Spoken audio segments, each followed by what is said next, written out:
प्यारे बच्चों, welcome to Bharatvarsh classes. कैसे हो बच्चे आप सभी? आशा करता हूँ आप सभी अच्छे होंगे, स्वस्थ होंगे। तो प्यारे बच्चों, आज हम लोग कक्षा 4 JCERT पर्यावरण अध्ययन पाठ पुस्तक हमारी दुनिया में पाठ 14 भोजन कहाँ कहाँ से इस पाठ से संबंधित सभी प्रश्नों को हल करने वाले हैं। तो चलिए बच्चे अब प्रारंभ करते हैं। तो बच्चों, यहाँ पे पहले प्रश्न में आप सभी के सामने एक तालिका बनाई गई है। आपके पाठ पुस्तक की तालिका में आपको अलग अलग दिन में अलग अलग मिलने वाले भोजन के नाम लिखने हैं। दिनों में सोमवार, मंगलवार, बुधवार, बृहस्पतिवार, शुक्रवार, शनिवार लिखे गए हैं और उसके बगल में आपको बताना है कि सोमवार को कौन सा खाना मिलता है, मंगलवार को कौन सा खाना, बुधवार को। इस प्रकार से आपको वो तालिका स्वयं से भर लेनी है बच्चा। इसके बाद के प्रश्नों को हम प्रारंभ करते हैं। तो यहाँ पे प्रश्न दिया गया है, गुरुद्वारा में एक साथ मिलकर खाना पकाने और खाने को क्या कहते हैं? तो यहाँ पे आप लोग लिखिए बच्चों, गुरुद्वारे में एक साथ मिलकर खाना पकाने और खाने को लंगर कहते हैं। ठीक है, ये आपको लिखना है। अगला प्रश्न है कि क्या तुमने कभी लंगर में खाना खाया है? तो ये आप पर डिपेंड करता है। यदि आपने खाया होगा तो लिखिएगा हाँ, और नहीं खाया होगा तो आप सीधा लिखिएगा नहीं। जैसे मैंने खाया है तो मैं क्या लिखूँगा? मैं लिखूँगा कि हाँ, मैंने लंगर में खाना खाया है। यदि आपने नहीं खाया होगा तो आप सीधा लिखिएगा नहीं, मैंने लंगर में खाना नहीं खाया है। ठीक है। और किन किन अवसरों पर बहुत से लोग मिलकर खाना खाते हैं? तो यहाँ पे आप लिखिए, शादी विवाह में, जन्मदिन पार्टी, पर्व त्योहार पर बहुत से लोग मिलकर खाना खाते हैं। ठीक है, शादी विवाह में बहुत से लोग सम्मिलित होते हैं तो सभी लोगों को खाना बनता है, तो सभी लोग मिलकर एक साथ खाना खाते हैं। इसी प्रकार किसी का जन्मदिन पार्टी हुआ तो उसमें बहुत से लोग जाते हैं। पर्व त्योहार पे बहुत से लोग सम्मिलित होते हैं और सभी लोग एक साथ मिलकर खाना पकाते हैं और खाना खाते हैं।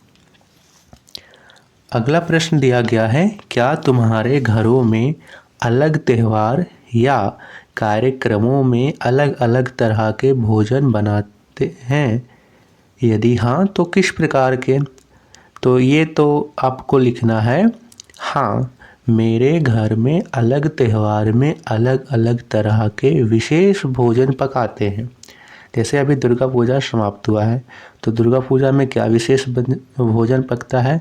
तो जो नवरात्र करते हैं बच्चा, जिनके घर में नवरात्र का पूजा होता है, उनके घर में अरवा चावल पकाया जाता है। सब्जी जो है वो तेल के बजाय घी से बनती है, उसमें सेंधा नमक डाला जाता है। इस प्रकार एक विशेष भोजन बनता है। तो यही लिखेंगे कि जैसे दुर्गा पूजा में अरवा चावल पकाया जाता है, सब्जी तेल की बजाय घी से बनती है और उसमें सेंधा नमक डाला जाता है। ये आपको लिख लेना है। अगला प्रश्न यहाँ करते हैं। तो अगला प्रश्न दिया गया है, क्या तुम्हारे घरों में भी किसी खास त्यौहार या पर विशेष तरह का भोजन बनता है?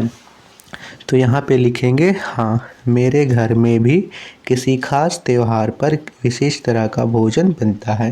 जैसे मैं बात करूँ यहाँ पे खिचड़ी की, जो होता है मकर संक्रांति, उसमें खिचड़ी बनता है। फिर एक और त्यौहार होता है, उसमें पिट्ठा बनाया जाता होगा, आपने खाया भी होगा कि पिट्ठा बनता है। फिर एक और त्यौहार होता है, उसमें मूढ़ी का लड्डू बनाया जाता है, चूड़ा का लड्डू, बाजरा का लड्डू बनाया जाता है।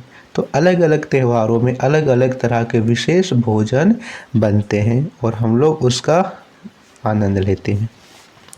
तुम्हारे घर की रसोई में कौन कौन से सामान रहते हैं? यहाँ कुछ चीज़ों के नाम लिखे हैं खाली जगहों में और कुछ सामग्रियों के नाम लिखो। चावल, हल्दी, हींग, जीरा, घी। यहाँ पे इतने चीज़ों के नाम लिखे गए हैं। तो यहाँ पे और हमें चीज़ों के, तो यहाँ पे हम लिखते हैं, पहले लिखेंगे नमक, गोलकी, तेज पत्ता, मिर्ची, टमाटर, प्याज, आलू, बैगन, लहसुन, ये हमारे रसोई घर में रहती है। ठीक है। अब इसी से संबंधित एक तालिका बनाई गई है और तालिका में प्रश्न पूछा गया है, इनमें से कौन कौन सी चीज़ें तुम्हारे घर या खेतों में उगाए जाते हैं और कौन कौन सी चीज़ें बाजार से आती हैं, लिखो। तो घर या खेत में उगाए जाने वाली सामग्रियां, इसमें आप लोग लिखिए टमाटर, प्याज, आलू, बैगन, लहसुन, मिर्ची, ये हम लोग घर में भी उगाते हैं। कई बच्चों के घर ये सारी चीज़ें खरीद कर भी लाते होंगे और कई घर में ये उगाते होंगे। तो यदि आप लोग इसको उगाते होंगे तो आपको इस तालिका में लिखना है और ख़रीद के लाते होंगे तो आपको इस तालिका में लिख देना है। बाज़ार से आने वाली सामग्रियों में लिखना है चावल, हल्दी, हींग, ज़ीरा, नमक, गोलकी और तेज पत्ता, ये सभी हम लोग बाज़ार से लाते हैं। अब आपके सामने एक चित्र बना गया है बच्चों और चित्र में एक बढ़िया सी थाली है। थाली में कई तरह के व्यंजन परोसे गए हैं। पुलाव, रोटी, चावल, यहाँ पे पुलाव, रोटी, पापड़, सब्ज़ी, भुंजिया, अचार, बहुत तरह के व्यंजन हैं। तो ये खीरोधर की थाली है। अब प्रश्न पूछा गया है कि आज खीरोधर के यहाँ खाने में क्या क्या बना है। तो यहाँ आप लोगों को लिखना है खीरोधर के यहाँ खाने में दाल, सब्जी, अचार, पापड़, रोटी, दही, रायता, पुलाव बना है। थोड़ा यहाँ पे पानी बरस रहा है बच्चा, तो हो सकता है कि आप लोगों को आवाज़ में थोड़ी झिलमिलाहट सुनाई दे, चूँकि इधर वर्षा हो रही है, तो इसके लिए मैं माफ़ी चाहता हूँ। अगला प्रश्न है, क्या तुम्हारे घरों में सभी लोग एक ही चीज़ खाते हैं? तो लिखिए नहीं, मेरे घर में सभी लोग एक ही चीज़ नहीं खाते हैं।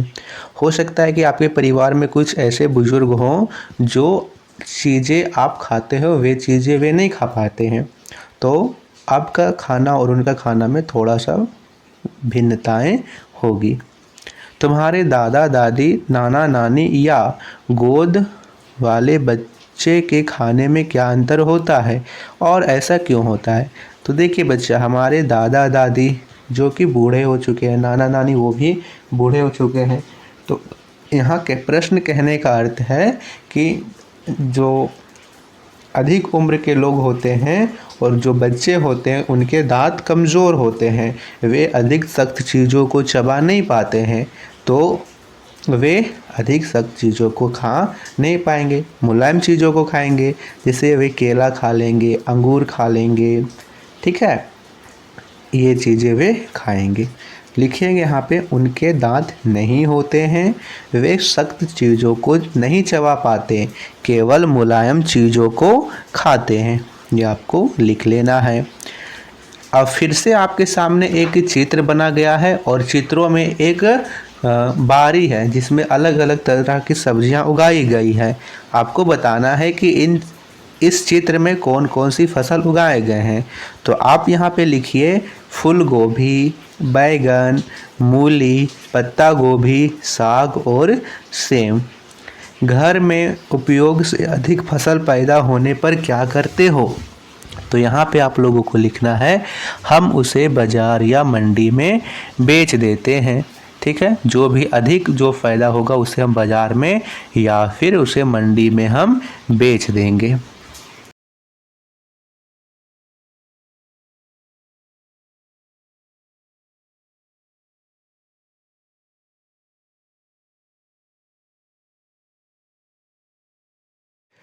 अगला प्रश्न है, इन्हें सही क्रम में लिखो। घर, मंडी, बाजार, खेत।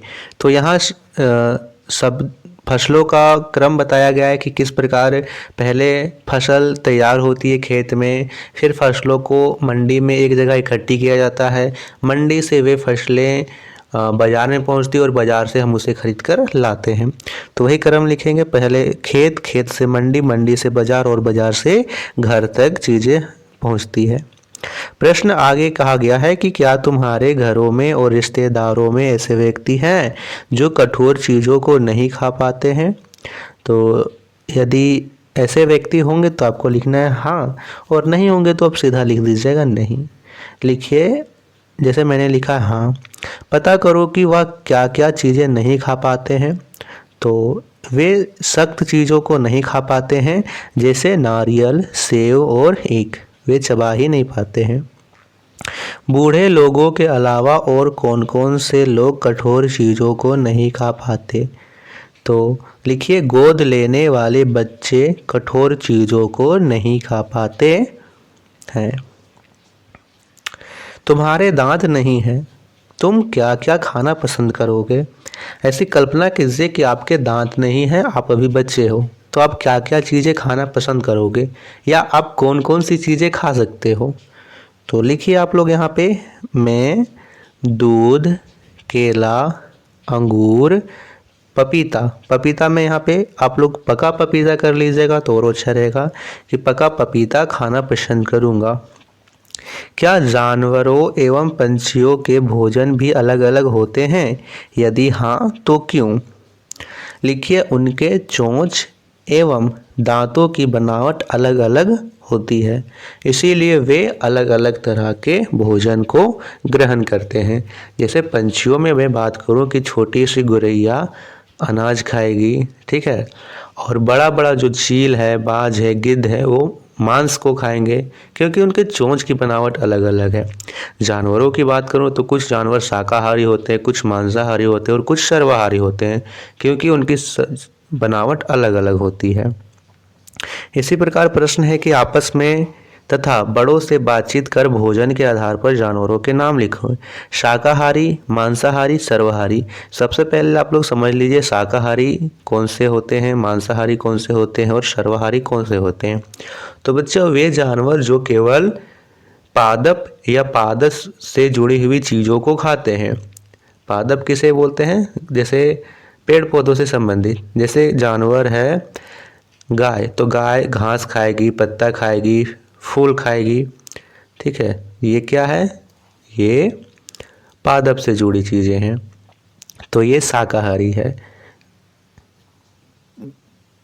वे मांसाहारी उसे बोलेंगे जो केवल मांस खाएगा, जैसे शेर, बाघ, सियार, लोमड़ी, ये सिर्फ के मांस खाता है। सर्वाहारी उसे बोलेंगे जो मांस भी खाएगा और पादप से जुड़ी चीज़ें भी खाएगा। जैसे मैं बात करूं आपको कुत्ता, तो कुत्ता रोटी खाएगा, रोटी पादप से बनती है। जैसे गेहूं को पीस के आटा बनाए, आटा से रोटी बना, तो वो पेड़ पौधों से संबंधित हो गया। कुत्ता मांस भी खाता है, तो वो सर्वाहारी है। चलो शाकाहारी में आप लोग लिखिए गाय, बकरी, घोड़ा और भैंस, ये सर्वाहारी है, केवल घास फूस खाते हैं। मांसाहारी में लिखिए शेर, बाघ, लोमड़ी, सियार, ये केवल मांस को खाते हैं, फ्लैश। और सर्वाहारी में लिखिए कुत्ता, बिल्ली, भालू और मनुष्य। आपको स्मरण रखना है कि मनुष्य भी सर्वाहारी है, क्योंकि मनुष्य भी मांस खाता है और वो पादप से जुड़ी चीज़ों को भी खाता है। कुछ जानवर शाकाहारी एवं कुछ मांसाहारी क्यों होते हैं, आपस में बातचीत कर पता लगाओ। तो लिखिए सभी जानवरों की प्राकृतिक बनावट अलग अलग होती है, इसलिए कुछ जानवर मांसाहारी एवं कुछ जानवर शाकाहारी होते हैं। क्या कुछ मनुष्य भी शाकाहारी, मांसाहारी या दोनों होते हैं। तो लिखिए हाँ, कुछ मनुष्य वेजिटेरियन होते हैं, कुछ नॉन वेजिटेरियन होते हैं, ठीक है। जैसे बहुत से लोग बोलते हैं कि मैं मांस मछली नहीं खाता, तो वे क्या हैं, शाकाहारी हैं। और कुछ बोलते हैं कि मैं तो खाता हूँ, तो वो दोनों हैं, शाकाहारी भी है और मांसाहारी है। देखिए बच्चा, जो मांसाहारी है वो शाकाहारी ज़रूर होगा, जो कोई भी मनुष्य हो। यदि वो मांसाहारी है तो शाकाहारी होगा, लेकिन शाकाहारी है तो ज़रूरी नहीं कि वह मांसाहारी हो। जैसे कोई बोलता है कि मैं मांस मछली नहीं खाता, कोई ऐसे बोल सकता है कि मैं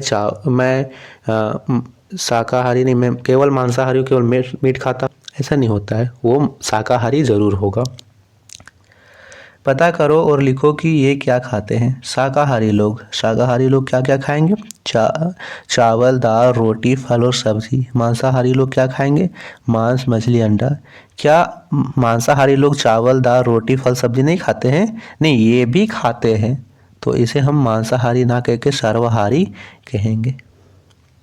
तो बच्चों, ये थे पाठ 14 से संबंधित प्रश्न उत्तर। आशा करता हूँ कि आपको ये वीडियो पसंद आई होगी। आपको वीडियो पसंद आई तो इस वीडियो को लाइक कीजिएगा। भारतवर्ष क्लासेस पर पहली बार आए हैं तो सब्सक्राइब ज़रूर कीजिएगा। धन्यवाद बच्चा।